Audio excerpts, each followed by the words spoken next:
Tonight, when the sky turns dark, you might glance up for a second. Maybe you see the moon, maybe a few stars through the haze. Then you look back down at your phone. But for most of human history, the night sky was not background noise. It was everything. Your ancestors did not just look up at the sky. They built their entire lives around it. They carved it into bone. They aligned their temples to it. They named their children after it. They died for it. And the question that almost no one asks is why. Not the poetic version of why. The real version. The one that reaches down into the biology of your nervous system and the survival logic of a creature who had no other map. Go back 90,000 years. Your ancestor is standing in open grassland at night. There is no fire yet, no shelter. The darkness is not quiet. It moves, it breathes, it kills, and somewhere above, the moon rises. That light meant safety. It was the difference between seeing the predator and not seeing it. It was the difference between finding the river and walking off a cliff. The sky was not a wonder. It was a tool, the most important tool your species ever had access to.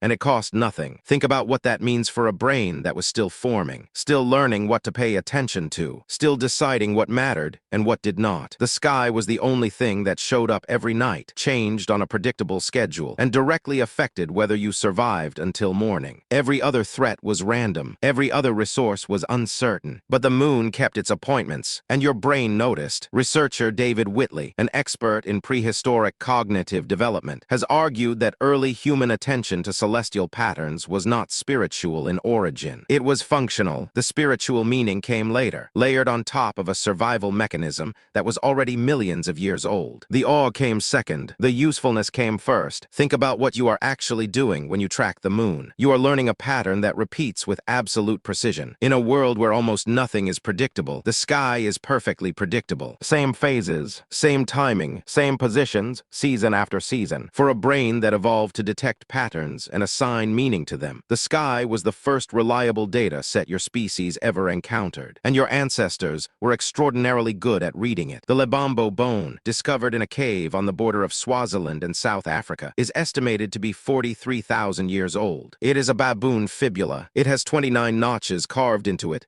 29, exactly the number of days in a lunar cycle. This is not a coincidence. This is your ancestor counting the moon. 43,000 years ago, someone sat in a cave and tracked the sky with enough precision to fill a bone with marks. That person had the same cognitive architecture you do, the same capacity for pattern recognition, the same drive to impose order on chaos, the same brain. They were not primitive. They were not stumbling through the dark without understanding. They were doing what humans have always done. They were trying to make sense of a world that did not come with instructions, and the sky was the only thing that offered a consistent answer. Researcher Chantal Jegs-Walcuis spent years analyzing the cave paintings at Lascaux in France, arguing that the famous animal paintings are not random. They align to specific star constellations visible at certain times of year. The bull, the horse, the deer, each one potentially corresponding to a seasonal sky marker used to track migrations, planting cycles, and ritual timing. You can debate the specifics. Archaeoastronomers argue about these findings constantly, but the broader picture holds. Ancient humans were not passive observers of the sky. They were active readers. The sky was a calendar,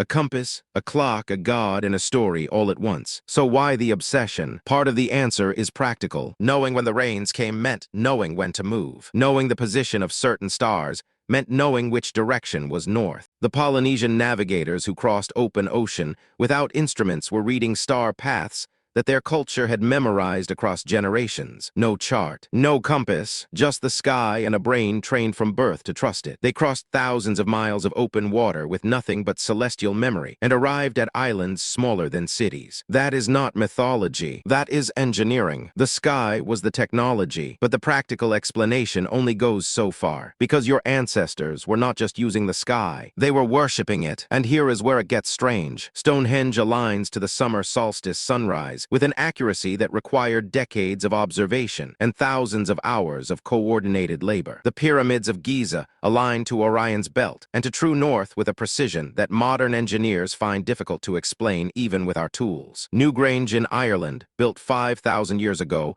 is oriented so that on the winter solstice, a single shaft of light enters a narrow passage and illuminates the inner chamber for exactly 17 minutes. 17 minutes once a year, targeted from 5,000 years away. This is not superstition. This is obsession born from need. But why the worship? Why did the useful become sacred? Anthropologist Pascal Boyer, in his work on the origins of religious thought, argues that humans evolved a powerful tendency to assign agency to natural phenomena. Things that move, things that change, things that appear and disappear on a schedule. The brain reads these as alive, as intentional, as watching. It is not a failure of reason. It is a feature of a nervous system that learned, over hundreds of thousands of years, that anything that moves might be a predator, and any predator that is not noticed in time will kill you. Treating the sky as an agent, as something with intention and will, was not irrational. It was the safest possible interpretation. The sun rises and sets every day. The moon swells and shrinks on a rhythm your body can feel. The stars spin through the year in patterns too vast for any one person to map alone,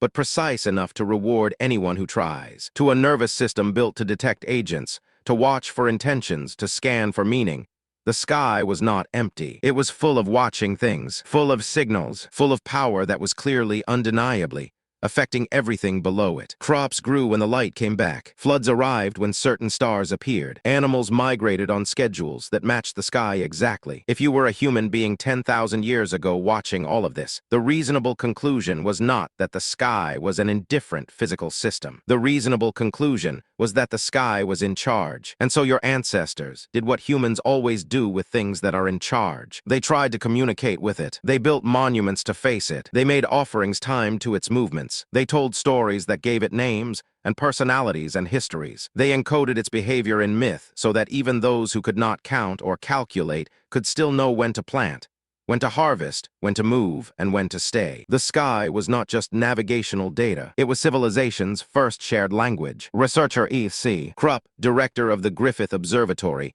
and one of the world's foremost archaeoastronomers, has documented sky-tracking traditions on every inhabited continent. Every culture, every era, no exceptions. Not a single human society in the archaeological record ignored the sky. Not one. That kind of universality does not come from coincidence. It comes from something deep in the architecture of being human. It comes from the same place your fear of the dark comes from, and your sense of wonder when you look up. Consider what it would feel like to be the person in your group who understood the sky best, who could predict the eclipse, who knew when the rains would arrive, who could navigate by stars that everyone else saw only as lights. That person was not just useful. That person was the most powerful person in the group. They held something no weapon could hold. They held the future, even partially, even approximately, even just enough to be more right than everyone else. That was power that lasted, and so the sky became political. Temples were not only places of worship. They were instruments of knowledge and authority. The priest who could predict the solstice was the priest whose god was real. The civilization that could build Stonehenge was the civilization that understood time in ways their neighbors could not. Understanding the sky was not optional. It was how power worked. It was how food got grown. It was how armies knew when to march. It was the operating system underneath every early civilization. This is what gets lost when we describe ancient sky worship as primitive. It was not primitive. It was optimal. It was the best possible response to the actual conditions of the world those people lived in. They had no alternative data sources, no clocks, no compasses, no weather satellites, no written history beyond what they could encode in stone and story. The sky was all of that simultaneously for free every night. You still carry that reflex when you watch a sunset and feel something you cannot name.